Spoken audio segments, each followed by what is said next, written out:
Getting Real with Hillary. This is my 5th time trying to explain what happened to me today. So, okay, I woke up, went for a walk, had a fight with someone.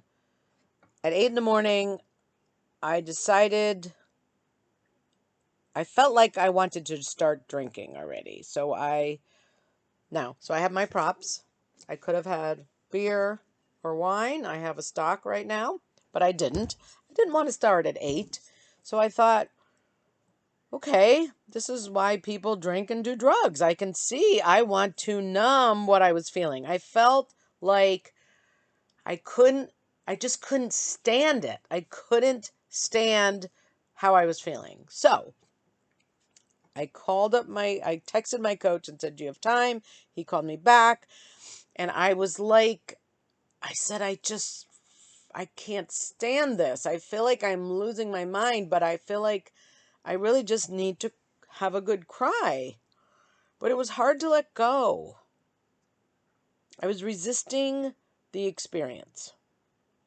Now, that's my exploration, creating life out here. The access is sharing, which is what I do on these videos, saying what I don't think I should say, which is all of this, and I've added not resisting my experience. So I was resisting it.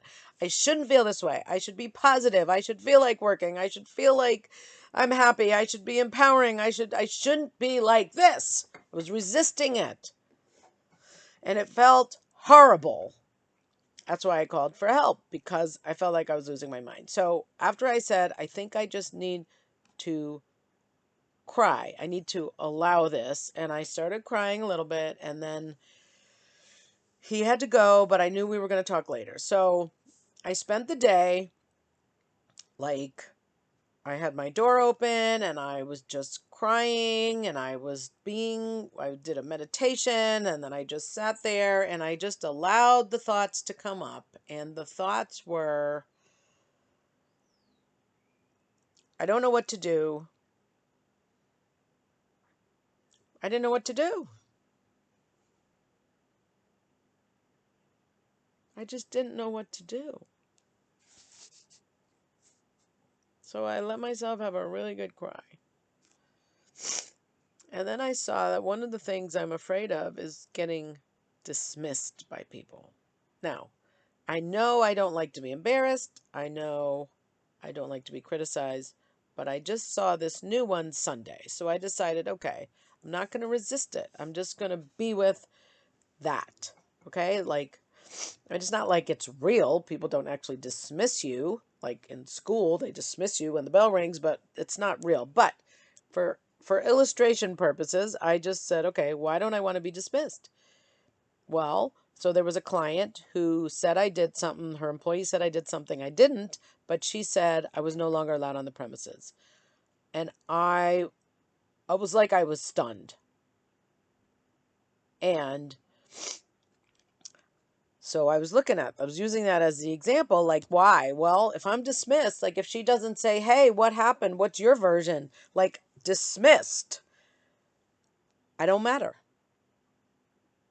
And I traced that back. I said, okay, if I don't matter, what does that mean? I should die. So somehow, somewhere, my brain connected being dismissed to I don't matter to I should die. Now, if that's the connection, undistinguished, being dismissed means I should die. Of course I would avoid it. That makes sense. If someone doesn't return my call, or if I text and they don't text back, I don't go back. Why would I? Right? But now that I see it, I've reached out to people today who I thought were dismissing me, and they weren't. They just didn't see the text or whatever. So I'm upgrading that. I'm giving myself more capacity to be with that. And by allowing my experience instead of resisting it and just allowing myself to cry. I mean, I was crying for a while. I looked terrible. My eyes were crazy, but I just let it out. I've been afraid. I keep hearing about deaths. We don't know what's happening with work. We don't know if we're going to have our income. We don't know if all our clients are going to go away. We just don't know. We don't know how long this is going to be. There's a lot of things we don't know, and that is disturbing. It's never been this way before. Now, I'm not saying I'm always upset. Last week I was empowering and I was positive and I was awesome. And then this is what I was afraid of. I was afraid of having a day like today, because it felt like if I allowed myself to be afraid or to be sad or to be confused, that I would never come back. Like I would go off the ledge into some abyss that was, with no bottom. Just keep going down. That's the way it felt. So I had to hold it in control, not allow it at all costs. But that didn't that felt way worse than just crying. So I can see allowing myself to cry, allowing myself the fear, allowing myself the panic, allowing myself to be a confused victim. That's what I did. I just said, you know what? I don't like this. Poor me.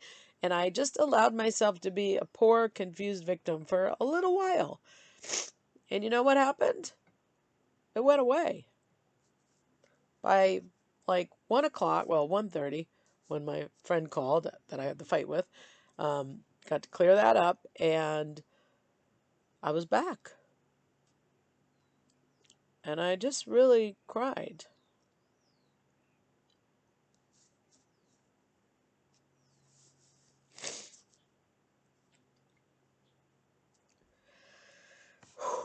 So my message to you. I don't know, did I show you my prompts this time? I've recorded this so many times I don't know. Instead of numbing, now numbing is fine if you want to. You pick your beast. I don't know if I showed you these this time. I did the last take. We got chips. We have reduced guilt chips, and we have an open bag of reduced. Instead of turning to numbing, what I learned today was to allow myself to experience my experience. Let go of the resistance. It feels physically impossible to let it go. But when you can just let it go, you get free. That's my phone. I'm not going to get it because I'm not recording this again. But all I will say is, remember the blog, Creating Life Out Here. It's still ringing. CreatingLifeOutHere.com. Second piece of French toast. And Getting Real with Hillary. Because this is real, folks. I hope this helps somebody out there to experience a little freedom in these disturbing and seemingly unending isolationist times. And if not, and you want to numb, please do. It's up to you. It's all good.